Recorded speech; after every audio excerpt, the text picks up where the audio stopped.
inauguration de ce grand salon rénové. Petite inauguration avec de l'humour, mais quand même des références historiques. La recherche du nom de l'invention, extrait de Les Frères Lumière, l'aventure du cinéma, du professeur Jacques Rittaud-Hutinet. Ça vaut son pesant de cacao.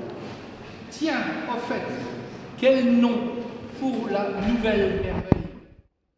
Kinégraphe, proposa Louis. Auguste, horrible. Antoine susurra. Héliographe, c'est plus doux. Louis, il faudrait que le nom de l'appareil donne l'idée du mouvement. Antoine, pas évident ça.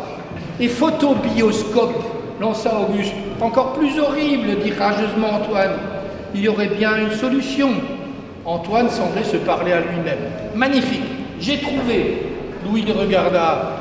On peut savoir? Claquement des doigts d'Antoine Lumière, notre petite machine domine les gens qui la regardent. Soupir épuisé de Louis. Le César, pourquoi pas César? S'écria Auguste. Absurde, s'indigna Antoine. Faut-il te supplier, papa? Alors Antoine, rouge d'émotion, révéla son idée. Domitor, splendide, non? Jamais, coupa Louis. Restez très calme, c'est un nom d'esclavagiste. Alors trouvez mieux, trouvez mieux. Auguste tira la première salve. Le mouvonographe. Ce n'est pas terrible, terrible, murmura Louis. Soudain rêveur, il dit à voix basse. Et cinématographe. Auguste tournait dans tous les sens le nom proposé par son frère. Cinématographe. Oui, ça fera rire au début, mais on s'habituera sûrement.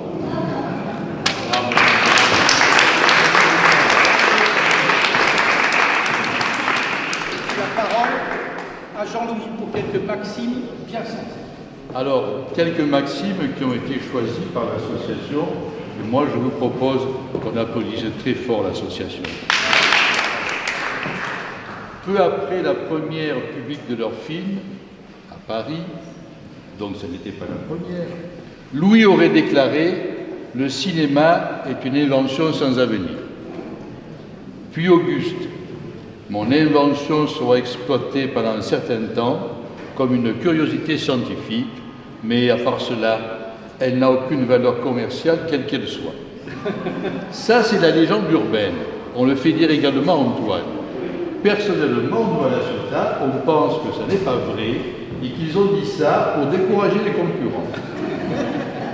Et Auguste Lumière a dit une phrase qui nous plaît beaucoup plus. La grande plaie de l'humanité, c'est le conformisme. Un ouvrier des usines Lumière. Les patrons, c'est les sorciers. Maxime Gorky, le grand écrivain, au sujet du cinématographe.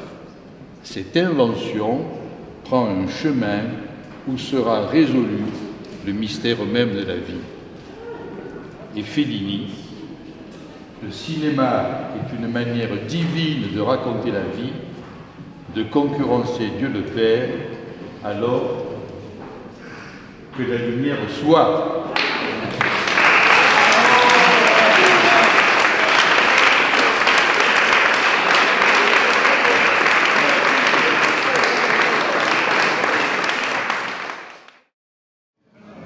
Chers amis du Palais Lumière, soyez les bienvenus au nom de l'association ARGSL en cette fête de la réouverture du Grand Salon. Association pour le rayonnement, précédemment association pour la restauration du Grand Salon Lumière. 128 ans après, à 2 jours près, il y a 128 ans, naissait en ce lieu le 7e art. Les Frères Lumière présentaient ici, pour la première fois au monde, quelques expériences de cinématographe. Mais ils ne se doutaient pas combien le cinématographe ferait connaître le monde tel qu'il est gravé sur le monument des Frères Lumière sur la plage. 128 ans après, nous sommes réunis pour nous réjouir du résultat d'années d'efforts pour admirer la réussite de cette restauration du grand salon du Palais Lumière de la Ciotat, qui a retrouvé sa splendeur d'autrefois.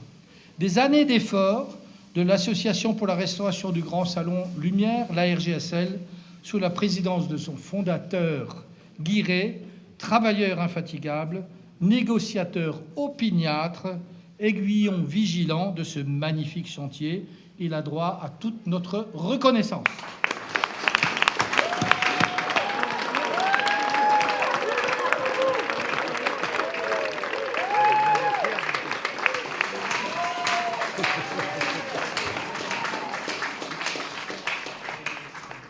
Ça lui fait chaud au cœur.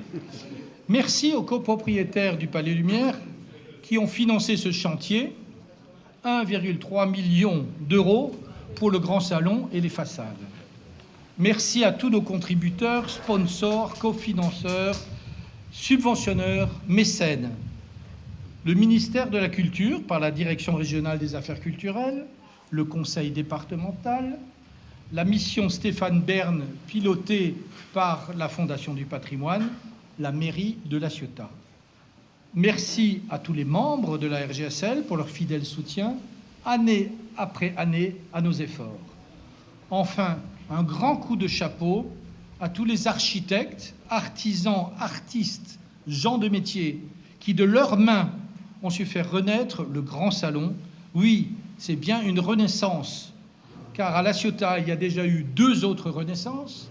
Les chantiers navals, dont personne ne se doutait qu'aujourd'hui ce serait un pareil succès, et la renaissance de l'Éden, qui, sans les efforts de quelques-uns, aurait été mise à bas par quelques promoteurs.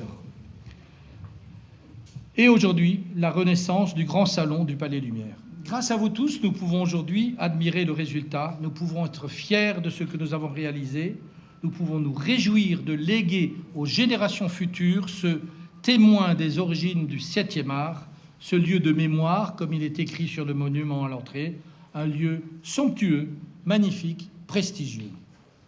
À nous tous, copropriétaires et à RGSL, de faire dorénavant rayonner ce grand salon, puisque je vous ai dit que cet après-midi, la RGSL a changé de raison sociale. Dans la perspective de ce rayonnement, nous espérons l'an prochain, le jour exact du 129e anniversaire de sa naissance à La Ciotat, pouvoir compléter cette inauguration par une fête du cinématographe en présence d'artistes, de professionnels du 7e art et d'acteurs majeurs du monde de la culture.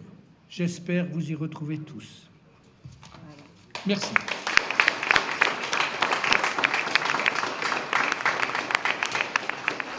Monsieur le maire. Bien, mesdames, messieurs, monsieur le conseiller départemental représentant Martine Vassal, mesdames, messieurs de la direction de la DRAC, mesdames, messieurs les élus, mesdames, messieurs de la Fondation du patrimoine, mesdames, messieurs du fonds d'investissement Stéphane Bern, vous m'avez demandé de faire court, monsieur le président. Je ne peux pas. Je ne peux pas parce que cet endroit invite forcément à la contemplation dans chaque centimètre carré qui nous entoure, qu'il s'appelle jardin, qu'il s'appelle allée, qu'il s'appelle prospective tirant vers la mer et qui s'appelle cette formidable salle. Cette salle si particulière, au goût de rénovation. Cette salle qui a dû voir des âmes de bonne volonté qui, au fil de ces 3 décennies, se sont évertuées à faire en sorte que ce lieu puisse renaître, j'ose employer le mot, de ses cendres. Qu'il est important que vous soyez tous de bonne volonté pour pouvoir parfaire ce lieu et le mettre dans l'état où il mérite d'être. Et cette notion du mérite, mesdames, messieurs, j'ai juste envie de prendre un seul instant et de vous dire à tous, pour ce que vous avez fait, pour ce que vous avez donné, particuliers, passionnés, habitants, résidents, tous autant que vous êtes, merci, avec un grand M. C'est vous qui en êtes à l'origine, c'est vous qui en êtes au fondement, et on ne peut s'empêcher de vous rendre grâce comme vous le méritez, parce que sans vous, rien de tout cela ne serait possible. C'est aussi d'autant plus important que cette rénovation, c'est pas le fruit d'un hasard. Au-delà de la bonne volonté, il y avait aussi une vraie envie de la ville, un fruit de partenariat aussi avec la DRAC, avec le conseil départemental, avec la métropole, pour qu'ensemble, dans ce florilège participatif, nous puissions arriver à quelque chose de tangible, de quotidien. Le résultat est là. La rénovation, même si elle n'est pas encore tout à fait finie, de cette salle de projection est une salle d'histoire, riche en symboles, forte, puissante. Et nous sommes amenés à aller encore plus loin. La preuve, le lustre. Et quel lustre? 4,50 m de haut, 350 kg, tout en verre, en 6 parties. Là encore, le génie, le fleuron de l'artisanat français a fait son œuvre, et on peut dire qu'à ce jour, c'est de là que sont parties et que sont nées les étoiles, et nous en sommes fiers à La Ciotat que cette lumière puisse avoir éclairé tous les esprits passés, présents et à venir, pour que ce lieu reste et devienne ce qu'il est, un pan d'histoire, le pan d'histoire de notre ville qu'il s'appelle cinéma.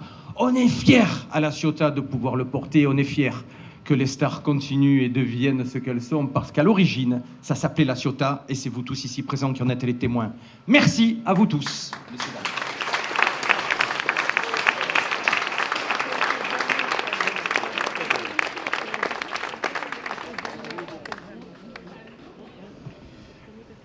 Événement culturel incontournable de la rentrée, les Journées européennes du patrimoine se sont tenues pour leur 40e édition le week-end dernier. Encore faut-il préserver notre patrimoine. Le département des Bouches-du-Rhône, riche des témoins de son histoire et de sa diversité, se situe dans le peloton des têtes des départements français au plan des protections, au titre des monuments. Cet héritage nous oblige.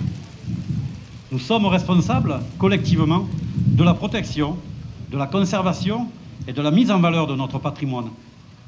À ce titre, le département des Bouches-du-Rhône a une politique affirmée pour la sauvegarde de notre patrimoine d'hier et d'aujourd'hui. Le département, sous l'impulsion de sa présidente, Madame Martine Vassal, a décidé d'augmenter les lignes de crédit réservées à la restauration du patrimoine, à la fois pour le devoir de mémoire, mais aussi pour l'enjeu économique de sa restauration. Il soutient notamment les travaux d'entretien et de restauration sur les monuments historiques, aux côtés de l'État, et comme chef de file sur le patrimoine non protégé, aux côtés du bloc communal. En 2022, le département a aidé 18 monuments historiques pour ma délégation, dont le Palais Lumière, et 11 pour celle de mon collègue délégué à la valorisation du patrimoine antique sur 767 édifices comportant au moins une protection au titre des monuments historiques que comptent les Bouches-du-Rhône pour près de 800 000 €. La Provence est de longue date une terre d'accueil et de passage. Elle concentre un patrimoine important et diversifié où se côtoient des maisons de villégiature, des hôtels particuliers à Aix, entre autres, ou de simples pavillons, de grands ensembles du XXe siècle, des villes marquées par le patrimoine romain, Arles, du patrimoine rural, des châteaux, des cathédrales et des églises, ainsi que du patrimoine vernaculaire. Quel plus bel exemple que le Palais Lumière, à la fois marqueur d'un geste architectural du XXe siècle, c'est aussi le témoin d'une révolution qui va changer le cours de l'histoire. Il est le haut lieu des tout premiers moments de cinéma. Ce grand salon, aux dimensions grandioses, 11 mètres sur 11 sur 10 mètres de haut, son lustre, vous le disiez, monsieur le maire, grand lustre, grand luxe, et ses motifs héraldiques de tête de lion fait toujours rêver les visiteurs. Incontestablement berceau du cinéma, avec l'Éden, l'un des premiers cinémas au monde, La Ciotat l'est de façon plus originelle, grâce aux frères Lumière, entrés dans l'histoire du 7e art. La première projection publique non payante, devant un parterre de 150 personnes, a eu lieu le 21 septembre 1895 dans ce grand salon du château Lumière. Le patrimoine au sens large, témoin de l'histoire d'un territoire, participe à la création d'un sentiment d'appartenance chez les citoyens. L'arrivée du train en gare de La Ciotat, dans la chronique écrira plus tard que le film faisait si peur aux spectateurs que certains sortaient des salles en courant, fait partie de l'histoire de chaque Ciotadin. Le préserver, c'est perpétuer et conserver son identité, notre identité. Je vous remercie.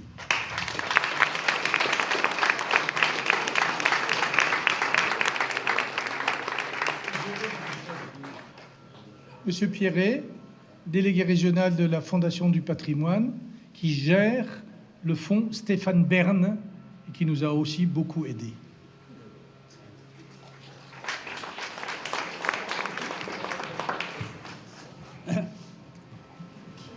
Monsieur le Président, cher Bernard, qui représentait ici l'association qui a mené brillamment ce projet, qui était l'association, vous le rappeliez, de restauration du Grand Salon Lumière, Monsieur le maire, qui nous accueillait dans votre belle ville de La Ciotat, Monsieur le conseiller départemental, Mesdames, Messieurs, la semaine dernière, nous célébrions la journée du patrimoine. Notre président, votre président, nous rappelait le rôle de la mission du patrimoine qui collecte les fonds du loto du patrimoine et que la Fondation du patrimoine gère au quotidien. Patrimoine donc, c'est la saison. Un truc d'amoureux des vieilles pierres, pensera-t-on couramment. Sauf que les vieilles pierres ne parlent pas, à l'exception peut-être et de façon plutôt limitée des silex paléolithiques. Le patrimoine, par contre, lui, il parle et il nous parle.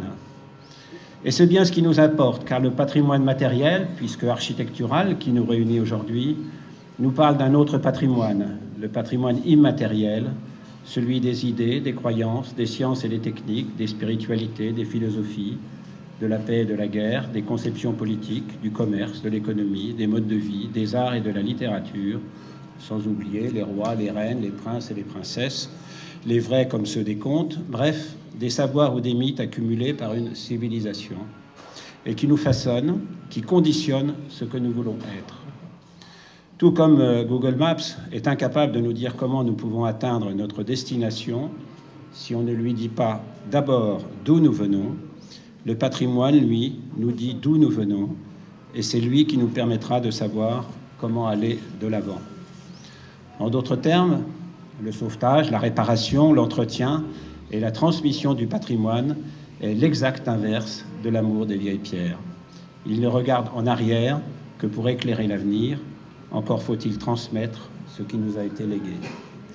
Et ce salon que nous venons ensemble de sauver, ce salon parle. Il parle même abondamment. Il parle d'abord de l'escalier social, celui qui permit au fils d'un modeste vigneron, orphelin à 14 ans, qui par son talent artistique de photographe et son goût de l'innovation technique, porté par une incroyable opiniâtreté, parvient à inventer des plaques photographiques révolutionnaires qui feront sa fortune et même son immense fortune. C'est lui qui construisit ce bâtiment, Antoine. Il nous parle de deux frères, ses deux fils, qui d'abord sous l'impulsion de leur père, continueront à faire considérablement progresser la technique des plaques photographiques avant d'inventer ce qui laissera leur nom dans l'histoire, le cinématographe, c'est-à-dire la technique permettant de rendre des images animées visibles par un public, un grand pas de plus après Niepce puis Edison. Il nous parle aussi de ce siècle, le 19e, où la science et les techniques imprégnaient la France. Le siècle de Niepce et de Nadar, de Clément Ader, de Louis Blériot et des frères Voisins, d'Armand Peugeot, de Louis Renault, de René Panhard et d'Émile Levasseur, de Pierre Michaud et son vélocipède, d'Henri Becquerel, Marie et Pierre Curie, d'Henri Poincaré, d'Édouard Branly et Henri Abraham, de Louis Pasteur et de Claude Bernard, bref. La liste est immense de ces scientifiques, techniciens et industriels qui faisaient alors rayonner la France à travers le monde. Faut-il en avoir la nostalgie? Certainement pas. Seulement considérer qu'au travers de ce salon et de l'œuvre des Lumières, nous célébrons la transmission de l'idée qu'une nation ne peut être prospère sans les sciences et les techniques. Et puis, comme tout héritage, le patrimoine nous lègue l'actif comme le passif. Car ces génies, confrontés le siècle suivant à des heures sombres, pris des chemins divergents, nous montrant que les esprits les plus brillants restent immensément fragiles lorsque s'effondrent nos repères les plus habituels dans des périodes de chaos. C'est donc tout cela, et bien d'autres petites et grandes histoires que nous conte ce patrimoine. Le patrimoine est en effet fragile, surtout par-dessus tout, lorsqu'il n'est pas utilisé, ce qui ne sera pas le cas ici. Nos châteaux, nos lavoirs, nos chapelles, nos fortifications, nos moulins, nos murs en pierre sèche sont en effet en danger, et pour une partie en grave danger. Chaque jour qui passe voit une fissure apparaître, une fresque perdre ses couleurs, une moisissure attaquer un tableau, une tuile se briser qui laissera une infiltration d'eau, pourrir une volige, puis un chevron, puis une solive, et enfin une poutre qui s'effondrera en entraînant une charpente ou bien un pan de mur qui s'effondrera. C'est donc bien l'affaire de tous et de chacun. C'est aussi la raison d'être de la Fondation du patrimoine qui, collectant des dons de grands mécènes, des dons de joueurs de loto du patrimoine, ou de dons de donateurs locaux centrés sur un projet local, apportent les fonds nécessaires pour initier ou compléter un tour de table à tous les porteurs de projets, qu'ils soient municipalités, associations ou, comme ici, propriétaires d'un bien patrimonial.